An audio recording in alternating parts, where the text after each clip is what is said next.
ಸ್ನೇಹಿತರೆ, ನಮ್ಮ ಪುರಾಣಗಳ ಪ್ರಕಾರ ಯಾವುದೇ ಒಬ್ಬ ವ್ಯಕ್ತಿಯು 12 ವರ್ಷಗಳವರೆಗೆ ಬ್ರಹ್ಮಚರ್ಯವನ್ನ ಪಾಲನೆ ಮಾಡಿದರೆ ಅವರ ಶರೀರದಲ್ಲಿ ಮೇಘನಾಡಿ ಆಕ್ಟಿವೇಟ್ ಆಗುತ್ತದೆ. ಈ ನಾಡಿಯ ಮೂಲಕ ಆ ವ್ಯಕ್ತಿಯು ಹಲವು ಸಿದ್ಧಿಗಳನ್ನ ಪಡ್ಕೋತಾನೆ. ಅವರು ಯಾರನ್ನು ಬೇಕಾದರೂ ಕ್ಷಣ ಮಾತ್ರದಲ್ಲಿ ಅಟ್ರಾಕ್ಟ್ ಮಾಡಬಹುದು, ಯಾವುದೇ ವಿಷಯವನ್ನಾಗಲಿ ಸುಲಭವಾಗಿ ಕಲಿಬಹುದು ಮತ್ತು ತಿಳ್ಕೋಬಹುದು. ಅವರಿಗೆ ಎಂತಹ ಸವಾಲಿನ ವಿಷಯವೇ ಆದರೂ ಕಷ್ಟ ಅನಿಸೋದೇ ಇಲ್ಲ. ಅವರು ಒಂದು ಪುಸ್ತಕವನ್ನ ಕೇವಲ ಒಂದು ಬಾರಿ ಓದಿದರೆ ಸಾಕು, ಅದು ಜೆರಾಕ್ಸ್ ಕಾಪಿಯ ರೀತಿ ಅವರ ತಲೆಯಲ್ಲೇ ಉಳಿದುಬಿಡುತ್ತದೆ. ಇದನ್ನೇ ಫೋಟೋಗ್ರಾಫಿಕ್ ಅಂತ ಕರೀತಾರೆ. ಈ ಸಿದ್ಧಿಯು ಸ್ವಾಮಿ ವಿವೇಕಾನಂದರಿಗೂ ಸಹ ಸಿದ್ಧಿಸಿತ್ತು. ಈಗಿನ ಭಾರತಕ್ಕೆ ಹೋಲಿಸಿದರೆ ನಮ್ಮ ಪುರಾತನ ಭಾರತವು ಜಗತ್ತಿನ ಎಲ್ಲಾ ದೇಶಗಳಿಗಿಂತ ಎಲ್ಲದರಲ್ಲೂ ಮುಂದೆ ಇತ್ತು. ಬುದ್ಧಿವಂತಿಕೆ, ಶಕ್ತಿ, ಜ್ಞಾನ ಇಂತಹ ಹಲವು ಇನ್ನಷ್ಟು ವಿಷಯಗಳಲ್ಲಿ ನಮ್ಮ ಭಾರತದಲ್ಲಿ ಋಷಿಮುನಿಗಳು, ಸಾಧುಸಂತರು, ಮಹಾವೀರರಂತಹ ಎಷ್ಟೋ ಜನ ಪರಾಕ್ರಮಿಗಳು ಜನಿಸಿದ್ದಾರೆ. ಇವತ್ತು ವಿಜ್ಞಾನಕ್ಕೂ ಸಹ ಸವಾಲನ್ನು ಹಾಕುವ ಅಸಾಧ್ಯ ಕೆಲಸಗಳನ್ನು ಮಾಡಿದ್ದಾರೆ.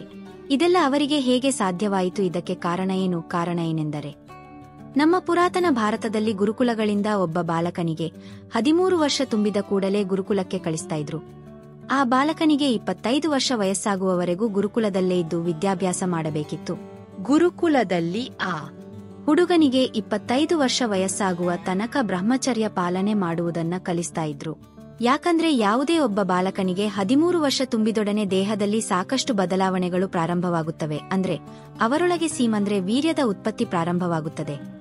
ಅವರ ಮೆದುಳಿನ ಭಾಗದಲ್ಲಿ ಪ್ರೀ ಪ್ರಿಂಟೆಡ್ ಕ್ರೋಟೆಕ್ಸ್ ಎಂಬ ಭಾಗವು ಡೆವಲಪ್ ಆಗ್ತಾ ಇರುತ್ತೆ. 25 ವಯಸ್ಸು ಬರುವಷ್ಟರಲ್ಲಿ ಇದು ಪೂರ್ತಿಯಾಗಿ ಡೆವಲಪ್ ಆಗಿರುತ್ತೆ. ಇದು ಮನುಷ್ಯನನ್ನ ಜೀನಿಯಸ್ ಮತ್ತು ಹೆಲ್ದಿಯಾಗಿ ಇಡುತ್ತೆ. ಗುರುಕುಲದಲ್ಲಿರುವ ಅಷ್ಟು ವರ್ಷನೂ ಕೂಡ ಎಲ್ಲಾ ವಿದ್ಯಾರ್ಥಿಗಳು ಬ್ರಹ್ಮಚರ್ಯವನ್ನ ಪಾಲನೆ ಮಾಡಬೇಕಿತ್ತು.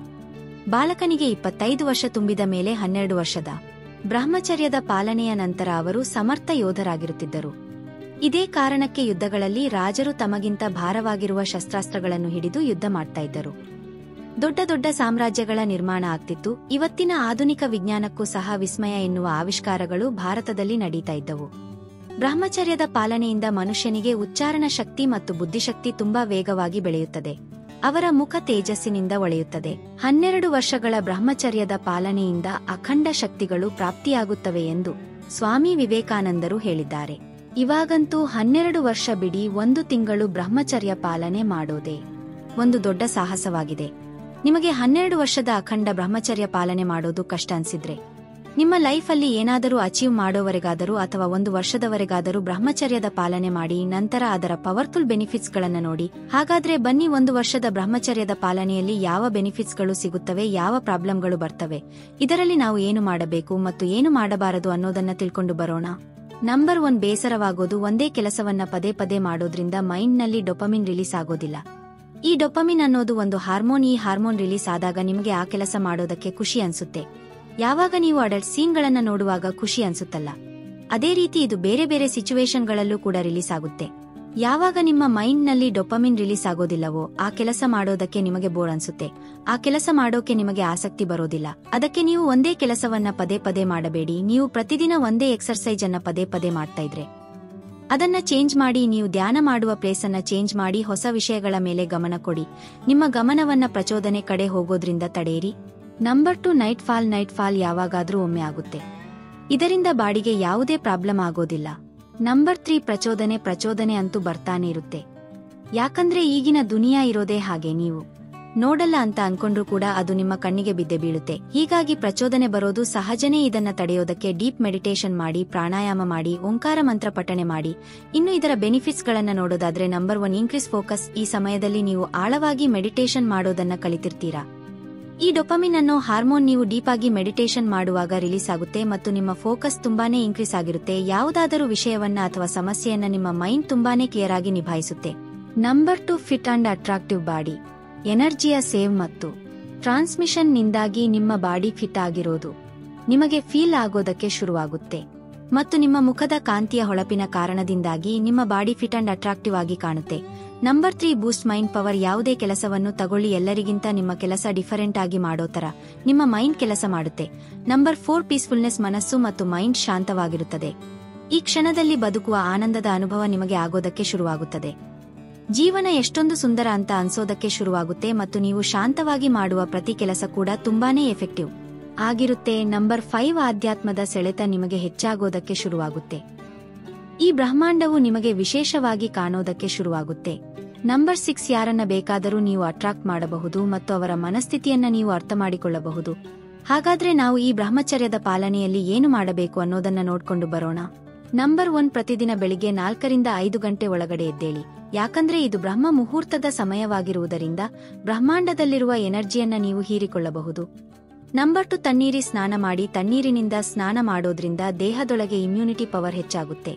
ಈ ತಣ್ಣೀರಿನ ಶಾಕ್ ಎಫೆಕ್ಟ್ ಬಾಡಿಯಲ್ಲಿ ನೋರೋಪಿನಾಫ್ರಿನ್ ಅನ್ನೋ ಹಾರ್ಮೋನ್ ಅನ್ನ ರಿಲೀಸ್ ಮಾಡುತ್ತೆ. ಇದು ನಮ್ಮ ಫೋಕಸ್ ಮತ್ತು ಎಬಿಲಿಟಿಯನ್ನ ಇನ್ಕ್ರೀಸ್ ಮಾಡುತ್ತೆ. ನಂಬರ್ 3, ಸಸ್ಯಾಹಾರ ಮತ್ತು ಸಾತ್ವಿಕ ಆಹಾರವನ್ನೇ ತಿನ್ನಿ. ಆದಷ್ಟು ಹಸಿ ತರಕಾರಿ, ಹಣ್ಣು, ಹಾಲು, ಡ್ರೈ ಫ್ರೂಟ್ಸ್ ಇಂತಹ ಹೆಲ್ದಿಯಾದ ಊಟವನ್ನು ತಿನ್ನಿ. ಹೆಚ್ಚು ನೀರು ಕುಡಿಯಿರಿ. ನಂಬರ್ 4, 7 ಗಂಟೆ ಚೆನ್ನಾಗಿ ನಿದ್ದೆ ಮಾಡಿ. ಈ 7 ಗಂಟೆಯ ನಿದ್ದೆ ನಿಮ್ಮ ಹೊಸ ಜೀವನಕ್ಕೆ, ಹೊಸ ದಿನಕ್ಕೆ ನಿಮ್ಮನ್ನ ತಯಾರು ಮಾಡುತ್ತೆ. ನಂಬರ್ 5, ಭಗವಂತನ ಪ್ರಾರ್ಥನೆ ಮಾಡಿ. ಸ್ನಾನದ ನಂತರ ಒಮ್ಮೆಯಾದರೂ ದೇವಸ್ಥಾನಕ್ಕೆ ಹೋಗಿ 5 ನಿಮಿಷ ಅಲ್ಲೇ ಶಾಂತವಾದ ಸ್ಥಳದಲ್ಲಿ ಕೂತು ಭಗವಂತನ ಪ್ರಾರ್ಥನೆ ಮಾಡಿ. ನಂಬರ್ 6, ನಿಮ್ಮ ಗೋಲ್ನ ಮೇಲೆ ಕೆಲಸ ಮಾಡಿ. ಮುಂದೆ ನೀವು ಏನು ಮಾಡಬೇಕು ಅಂತ ಅನ್ಕೊಂಡಿದ್ದೀರೋ ಅದರ ಮೇಲೆ ಫೋಕಸ್ ಮಾಡಿ. ಬಿಸಿನೆಸ್ ಮ್ಯಾನ್ ಆಗ್ತೀರಾ, ಅದರ ಮೇಲೆ ಕೆಲಸ ಮಾಡಿ. ಸ್ಟೂಡೆಂಟ್ ಆಗಿದ್ರೆ ಹೊಸ ಸ್ಕಿಲ್ಗಳನ್ನ ಕಲಿಯಿರಿ ಮತ್ತು ಓದಿ. ನಿಮ್ಮ ಗೋಲ್ ಏನೇ ಇರಲಿ ಅದನ್ನ ಹೇಗೆ ಮಾಡಬೇಕು ಅನ್ನೋದನ್ನ ಹುಡುಕಿ. ನಂಬರ್ 7, ಪ್ರತಿದಿನ ನಿಮಗೆ ಇಷ್ಟವಾಗಿರುವ ಪುಸ್ತಕವನ್ನ ಓದಿ. ಭಗವದ್ಗೀತೆ, ರಾಮಾಯಣ, ಯಾವುದಾದರೂ ಸರಿ. ನಂಬರ್ 8, ಮಲಗುವ ಮುನ್ನ ಇವತ್ತು ನೀವು ಏನು ಅಚೀವ್ ಮಾಡಿದ್ದೀರಾ, ಏನು ಮಾಡಬೇಕಿತ್ತು, ಇನ್ನು ಏನು ಮಾಡೋದಿದೆ ಮತ್ತು ನಾಳೆ ಏನು ಮಾಡಬೇಕು ಅನ್ನೋದನ್ನ ಬರೆದಿಡಿ. ನಂತರ 10 ರಿಂದ 10 ಅವರ್ 30 ಮಿನಿಟ್ ಒಳಗಡೆ ಮಲಗಿ. ಯಾಕಂದ್ರೆ ಬೇಗ ಮಲಗಿದ್ರೆ ಬೆಳಿಗ್ಗೆ ಬೇಗ ಹೇಳಬಹುದು. ಹಾಗಾದ್ರೆ ಬ್ರಹ್ಮಚರ್ಯದ ಪಾಲನೆಯಲ್ಲಿ ನಾವು ಏನೇನು ಮಾಡಬಾರದು? ನಂಬರ್ 1, ಹಗಲಿನಲ್ಲಿ ಅಥವಾ ಊಟದ ನಂತರ ಮಲಗಬೇಡಿ. ಹೀಗೆ ಮಲಗೋದು ಸೋಮಾರಿತನಕ್ಕೆ ಆಹ್ವಾನ ಕೊಟ್ಟಂತೆ. ನಂಬರ್ 2, ಹೆಚ್ಚು ಮಸಾಲೆ ಹಾಕಿರೋ, ತುಂಬಾ ಸಿಹಿಯಾಗಿರೋ, ಅತಿಯಾದ ಮಾಂಸಾಹಾರ ಮತ್ತು ಆಯಿಲಿ ಫುಡ್ಗಳನ್ನ ಅವಾಯ್ಡ್ ಮಾಡಿ. ನಂಬರ್ 3, ಮಾತನಾಡುವಾಗ ಕೆಟ್ಟ ಪದಗಳ ಉಪಯೋಗ ಮಾಡಬೇಡಿ ಮತ್ತು ಕೇಳಬೇಡಿ. ನಂಬರ್ 4, ಸಮಯ ವ್ಯರ್ಥ ಮಾಡಬೇಡಿ. ಯಾವುದಾದರೂ ಕೆಲಸ ಮಾಡ್ತಾ ಇರಿ, ವಿಷಯವನ್ನ ಕಲಿತಾ ಇರಿ, ಆದಷ್ಟು ಬಿಸಿಯಾಗಿರಿ. ನಂಬರ್ 5, ಫೋನ್ ನಿಮಗೆ ಎಷ್ಟು ಅವಶ್ಯಕತೆ ಇದೆಯೋ ಅಷ್ಟನ್ನ ಮಾತ್ರ ಬಳಸಿ. ಅತಿಯಾಗಿ ಫೋನ್ ಸ್ಕ್ರೋಲ್ ಮಾಡಬೇಡಿ. ಇದಿಷ್ಟು ಅಖಂಡ ಬ್ರಹ್ಮಚರ್ಯದ ಪವರ್ಫುಲ್ ರೋಟೀನ್ ಆಗಿದೆ. ಈ 1 ವರ್ಷದ ಬ್ರಹ್ಮಚರ್ಯದ ಪಾಲನೆ ತುಂಬಾನೇ ಸುಲಭವಾಗಿದೆ. ನಿಮ್ಮ ಮೈಂಡ್ ಅನ್ನ ಯಾವ ರೀತಿ ತಯಾರು ಮಾಡ್ತೀರೋ ಅದರ ಮೇಲೆ ಬಿಟ್ಟಿದ್ದು.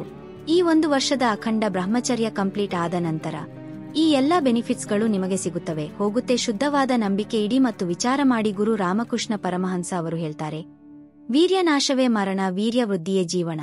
ಹಾಗಿದ್ರೆ ಸರಿ ಗೆಳೆಯರೇ, ಈ ವಿಡಿಯೋ ಇಷ್ಟವಾದರೆ ಲೈಕ್ ಮಾಡಿ, ಶೇರ್ ಮಾಡಿ.